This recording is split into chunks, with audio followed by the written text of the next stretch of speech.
Today's video is for all of my Gen X ladies. Let's discuss all of the things that our mothers, grandmothers, teachers, and doctors never taught us about when it came to perimenopause and menopause.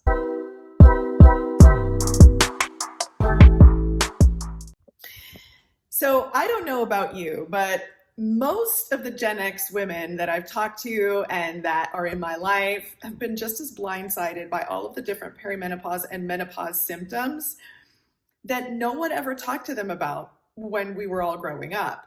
So I just want to commiserate a little bit in this video. And if you're new to my channel, hi, my name is Marima. I am a 51-year-old mother of two. I've got a wild 10-month-old puppy, which is insane when you're going through midlife. Probably should have thought twice about that one, but I love him.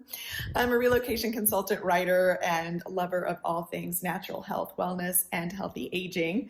So perimenopause and menopause are definitely topics that are just on my mind all the time. Now, I recently made a post over on TikTok about perimenopause and menopause and just asking the general population over there of Gen X ladies what they wish they'd been taught about. And the consensus is everything. When I look back on my childhood, I only ever heard my mom and my grandma mention hot flashes, maybe less than a handful of times. No one discussed anything about perimenopause during that time. Menopause, even less. All I knew growing up from random little tidbits I'd read here and there or hear about is that menopause just meant that once you were an old lady, you'd stop getting your period. But there was no other education. We all had sex ed at school, family life, whatever it's called nowadays. And we knew what to expect when it came to puberty, right? And then later, bearing children and childbirth and all of that stuff. But perimenopause and menopause never were a topic of discussion. Never heard my doctors talk about it, not even my OBGYN when I, eventually had one as a, older or just a more grown-up woman, having children, childbearing woman. Nothing, zero education whatsoever. And much as I have a love-hate relationship with social media, I do feel that Facebook, for example, has been a lifeline because of the perimenopause and menopause groups on there where women from all over the world can talk about their symptoms. Because honestly, when you have zero education about what to expect during midlife, and when you have no one telling you the experiences that they went through when you were growing up, we were not empowered at all. There was no open communication. And I don't understand if it was shame or my mom's side of the family is from Cuba. So I don't know if it was a cultural thing. I know there were certain topics that were considered just off limits and inappropriate, which is crazy because women should be talking about their bodies with their daughters. So I don't really know if that kind of played into it, but I am talking to girlfriends and other women from all over the world, and everybody, with very few exception, kind of grew up with this total ignorance about what to expect what was going to happen to their bodies once they hit, midlife. So these groups on Facebook, sorry, I'm a little bit disorganized, but brain fog being one of the symptoms, have really helped so much because I have had such a variety of symptoms. I didn't start having perimenopause symptoms until age 45. So I got lucky in that I didn't start a lot earlier, like a lot of women that I've been talking to started. So, all I expected was hot flashes, and then my period would eventually stop coming. Hot flashes was definitely the first thing that I went through, but I wasn't expecting the severity of them, the night sweats, or the multitude of other things that I've started getting just in the past year.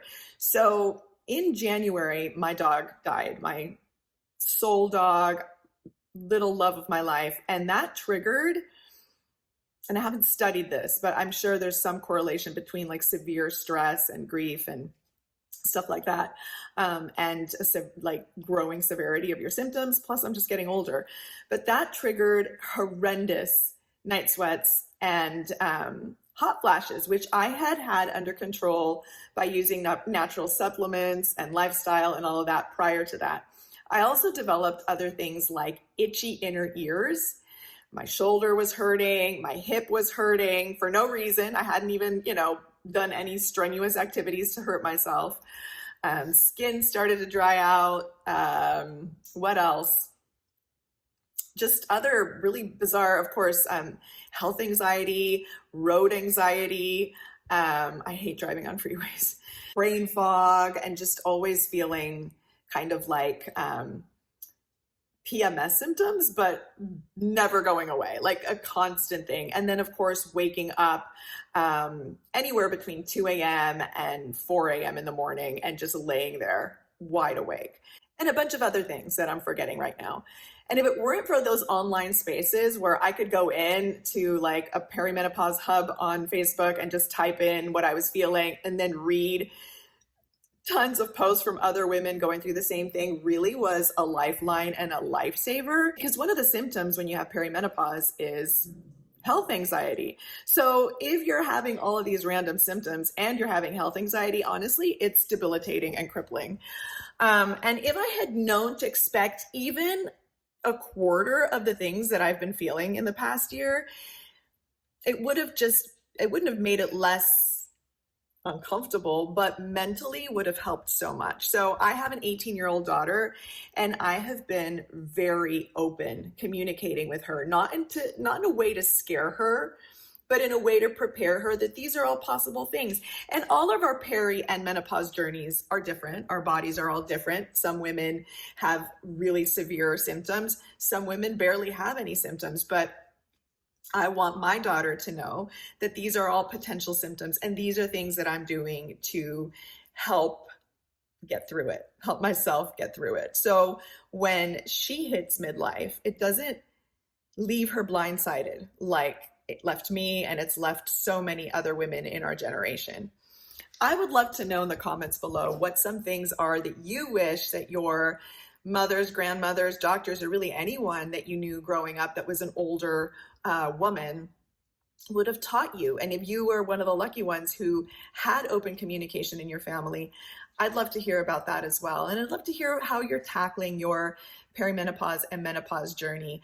For me, I'm continuing to really base a lot of it on lifestyle. My diet has always been pretty clean, but I'm adding more fiber to it, more protein, but also trying to not stress myself out about the amounts of those things. Like I just want to eat healthy and listen to my body, because also it gets really overwhelming to constantly be thinking about how many grams of protein per meal and fiber and this and that. It's just, it adds so much stress to an already kind of stressful time in life.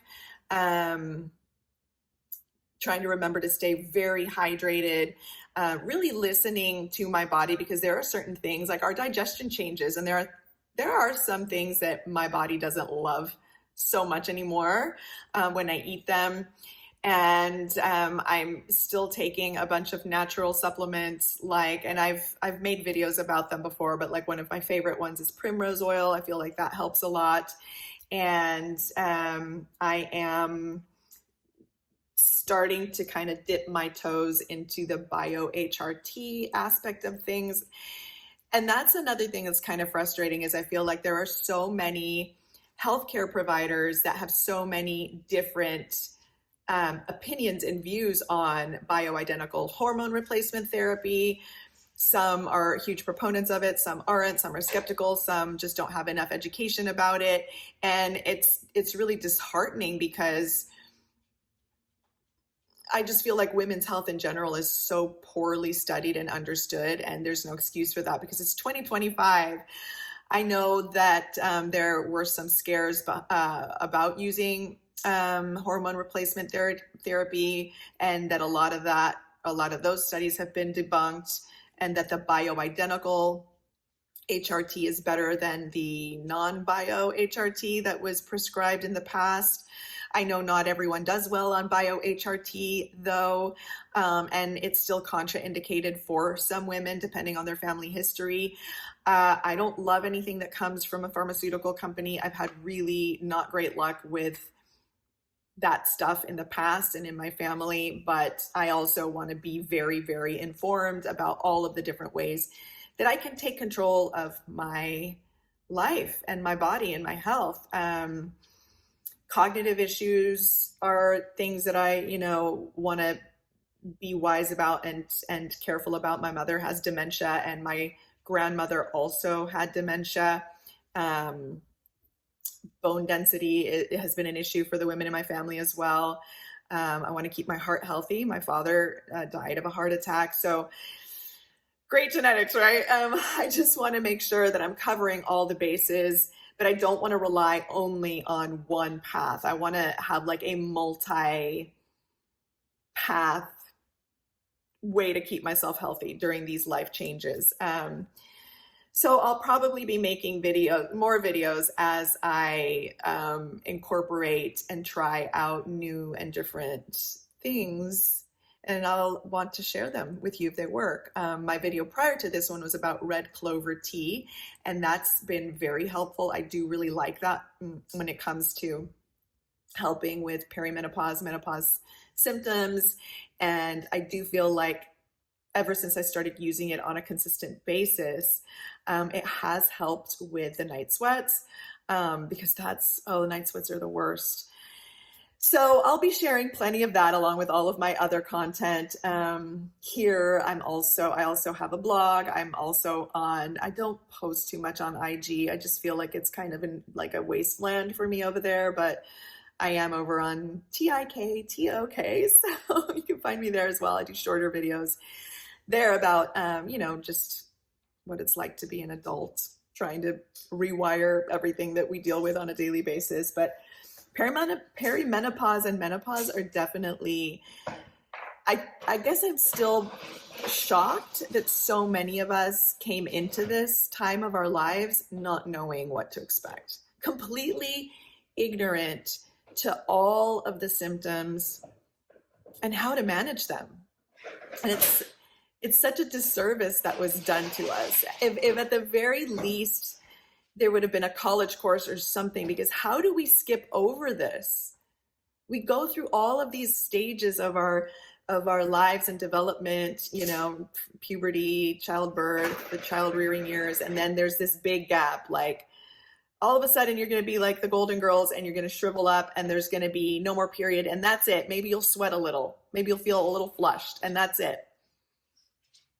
How did that happen? So let's do better by our daughters and for our daughters, and just communicate with them. If you're an aunt, talk to your niece. If you're a grandma, talk to your granddaughter. Stepmoms, everybody needs to step in. Like the village, the women, those of us wise older ladies need to help the younger girls know what this is like, so that they don't end up feeling so unempowered with their bodies and just questioning their bodies. It's just, we need to create a different legacy for them. I did write a blog post about this a few weeks ago. All the links to where you can find all of my stuff are below in my description box, just because I feel so passionately about this. And it's been good having these discussions with my daughter and my son. I have a 21-year-old son, and when I'm going through it, I tell him about it. And I think that's also important, and a topic for another day is boys who then become men, married to women who are going through this, have no idea what to expect either. And I know there are a lot of relationships get really rocky or end during midlife because there's such a poor understanding of what we're going through from both ends. And if young men are educated about what to expect, and if we have that open dialogue with our sons as well, they will then become men who will understand what their wives are going through at this time of their lives. So communication, education, no shame, and just creating a healthier approach and a healthier understanding of midlife, menopause, perimenopause, and all of it is such a tremendous and priceless gift that we can give our kids. So that's it for today. I felt so compelled to just hop on here and talk about this because yeah, I'm completely like, I can't wrap my brain around how, I'm 51 years old and I've had to learn all of this on my own and through other women who are also learning on their own. It shouldn't have to be this way. Thank you so much for listening to my little ramble. I'd love to hear from you in the comment section below. Just talk to me about your experience with all of this. Are you also communicating to the younger generation? Are you a young woman who is kind of like, what is going on? Is this what's going to happen to my body? And let us older women kind of guide you through it. Please go ahead, click like, subscribe, hit the notification bell, all the good stuff that keeps me being able to post. I post or try to post every other Wednesday. And in between, you can find me at the other links below. Have a great one, and I'll see you next time.